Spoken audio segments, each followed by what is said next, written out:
Your time is over, Zeus! If you think you know the limit of the power of Athena's saints because you've watched the 12 Temples Saga or the Hades Saga, get ready. Because there are still far more powerful characters in this universe within the vast, complex mythology of Saint Seiya. Specifically, in the canonical continuation known as Next Dimension, we're introduced to warriors who not only master the seventh sense, but dangerously approach divine omnipotence. Hello, Saints and Saintesses. Welcome to the channel, Always Wanted to Know. As you already know, I'm Wes, and in today's video, we'll talk about the strongest gold saints in the Next Dimension Saga. As we know, the long-awaited and imminent Zeus Saga is currently in production, and now is the time to sit down and calmly analyze the sacred saints of the 18th century who might appear in that saga. Will they be teleported to the future? Will Kronos act again? Share your theories in the comments. And of course, subscribe to the channel, hit that subscribe button. Let's dive into this awesome video.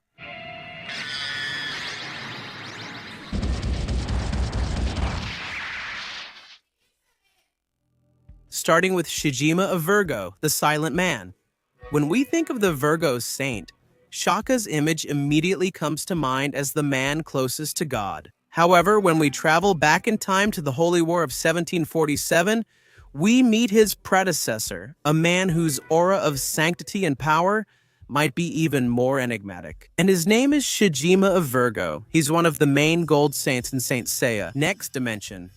Unlike Shaka, who sealed his sense of sight to accumulate Cosmo, Shijima chose to deprive himself of speech. He's known as the Silent Man. As the Gold Saint of Virgo, he holds the title of the man closest to God of his era. Shijima's counterpart in the Lost Canvas universe would be Asmita of Virgo in Next Dimension. This saint has a benevolent, just personality and is deeply connected to Buddhist doctrines. Shijima is the very definition of enlightenment. His wisdom and asceticism position him as the sanctuary's moral advisor, the one others turn to when the inexplicable happens. He possesses an almost supernatural ability to read intentions, discerning evil in the human heart with just a glance. Moreover, his telepathy is considered among the strongest in history. It allows him to communicate across time and space and even project his residual image across continental distances. Shijima's story begins in India, under rigorous training that would make any aspiring saint quit in the first week. From childhood, he embraced asceticism,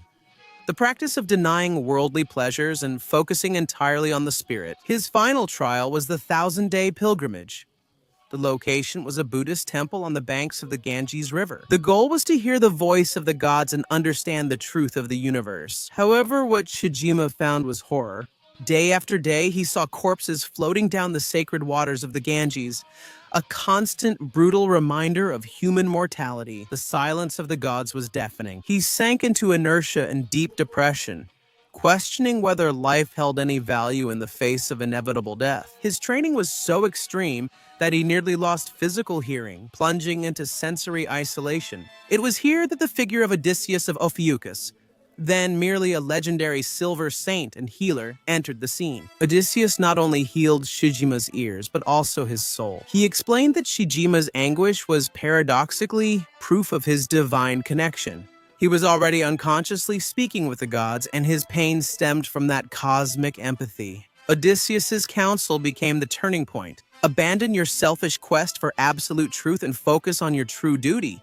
Protect life, here and now. But despite being an enlightened being, Shijima isn't infallible. Next Dimension does an excellent job of humanizing its gold saints, and Shijima occasionally lets his warrior's pride overshadow his Buddhist wisdom. When Shuntema and Ikki invaded the House of Virgo, Shijima's residual consciousness nearly obliterated them. He ignored the kindness in their hearts and focused solely on the rule against trespassing. When facing the spirit of Shaka, manifested through the Andromeda cloth, Shijima initiated a battle that nearly destroyed the place. But Shijima's loyalty is undoubtedly his most defining trait. When Seiya, Athena from the future, arrived in the 18th century as a defenseless infant, the sanctuary was in chaos. The Grand Master attempted to assassinate the goddess with a golden dagger. It was Shijima who sensed the danger. He stormed the scene, prevented the assassination, and rescued baby Athena. But the situation worsened. Cardinali of Pisces, acting on the Grand Master's orders, attacked Shijima from behind. Wounded by black roses and bleeding, Shijima fled. carrying the hope of the future in his arms. He eventually became trapped in the labyrinth of the gods, a spatial distortion created by the Grand Master that prevents anyone, human or deity, from finding an exit. And even poisoned, bleeding, and lost, he never let go of Athena. To understand just how dangerous Shijima is, we must examine his techniques, which expand Virgo's classic repertoire, the sacred syllable Shijima uses it to burn his Cosmo to the maximum before unleashing an attack. Four Gates of Buddha, one of Shijima's most terrifying and exclusive techniques. He creates an illusory barrier where an intruder must choose a gate to cross. The options are life, death, sickness, and old age. Regardless of the choice, the outcome is almost always annihilation or eternal suffering. It's an absurd field control technique. Anechoic space, the soundless dimension, Shijima strips the environment of all sound. Yet he projects a mental buzz so violent it destroys the opponent's eardrums and sanity. It's the opposite of peaceful silence, it's the silence of madness. Heavenly treasure, the supreme art of Virgo. Perfect offense and defense that remove the enemy's senses one by one. Agyo, the sound of the universe's end. While Shaka uses Agyo, the sound of birth and light, Shijima masters Ungyo, the sound of death and darkness. When he opens his mouth to release this sound, darkness swallows everything. Divine Surrender, the classic explosive attack, used masterfully both at range and in close combat. The mental battle between Shijima and Shaka, past versus future, was the climax. They created an infinite cycle of creation and destruction against Ungyo, which, if not interrupted by Shun, would have resulted in a 1,000-day war or mutual annihilation. In the end, Shijima acknowledged Shaka as the most powerful Virgo saint in history, a genuinely humble moment. Certainly, Shijima's return in the new Knights of the Zodiac Saga would be unexpected, but given how devoted he was to Athena and how he protected Saori until the end, he could aid her once more. We know she'll now face the Olympian gods. It's possible Shijima might meet Kronos in the past and ask for his help to travel to the future. Thus, Shijima could assist Athena in her confrontation against Olympus. But after discussing Shijima, we must talk about other gold saints who are extremely powerful in the saga. Next dimension. Now, shifting focus to what might be the greatest clash of brute strength and conceptual abilities in Next Dimension. On one side, we have Cain of Gemini, hailed as the most powerful Gemini twin of all eras. Yes, he surpasses both Saga and Canaan in raw power. And on the other side, we have Odysseus, the reincarnation of the legendary Asclepius, the 13th Gold Saint, the man who wields equal power to heal and destroy. Unlike Saga, who had a split personality, or Aspros and Defteros, who are physically separate twins. Cain's situation is bizarre. He and his brother Abel share the same body, but are distinct consciousnesses who physically manifest, even altering appearance. Cain is the just, kind, and believably powerful side. Abel is the shadow, perverse, ambitious, and treacherous. It's said in the sanctuary that each time the Gemini constellation shines, a joke of the gods occurs. Cain is considered the justice that watches over the sanctuary, yet he suffers from Abel's parasitic existence.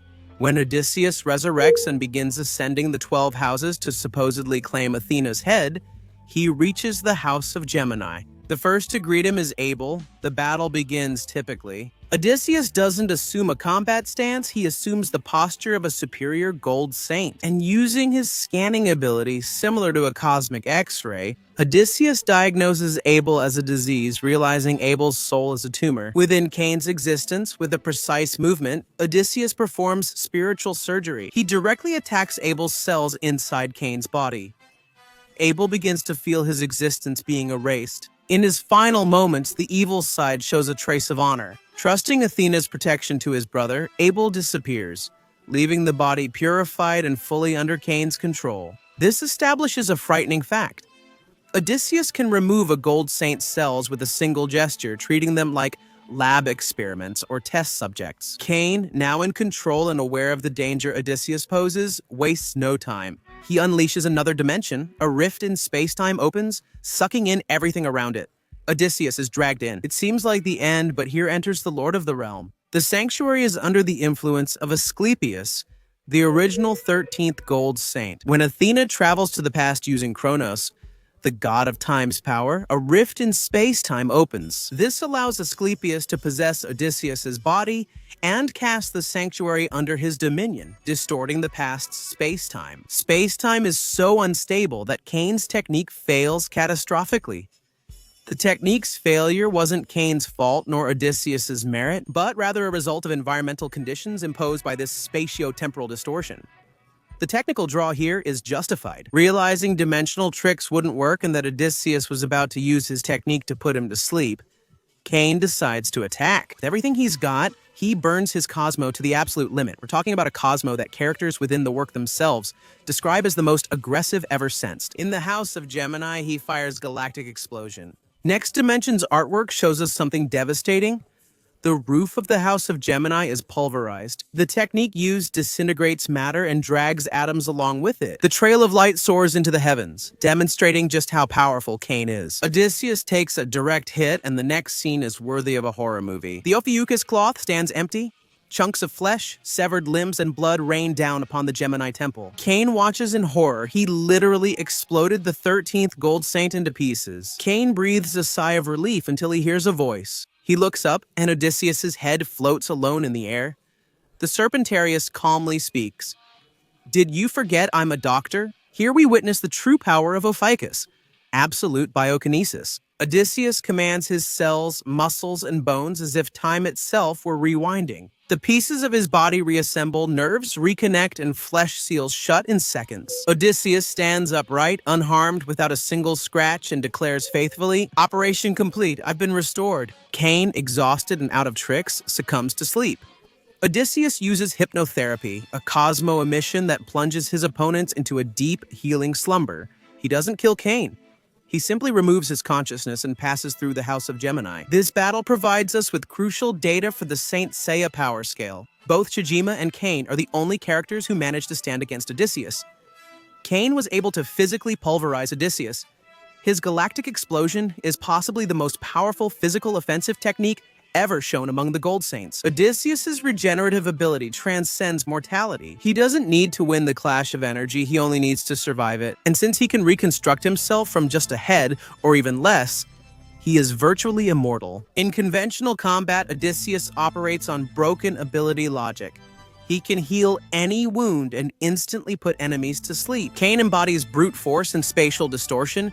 Shijima wields highly destructive offensive and defensive powers, such as the Four Gates of Buddha and Heavenly Treasure. In a fight to the death, if Odysseus hadn't possessed his divine regeneration, either Cain or Shijima would have defeated him. But considering everything discussed in this video, Odysseus truly belongs in a divine category. He acts less like a traditional warrior and more like an unstoppable force of nature. With Shijima protecting Athena across dimensions, and Cain proving that human strength can approach divine levels, Next Dimension sets the stage for the Zeus saga. These gold saints of the past aren't merely older versions of the classics.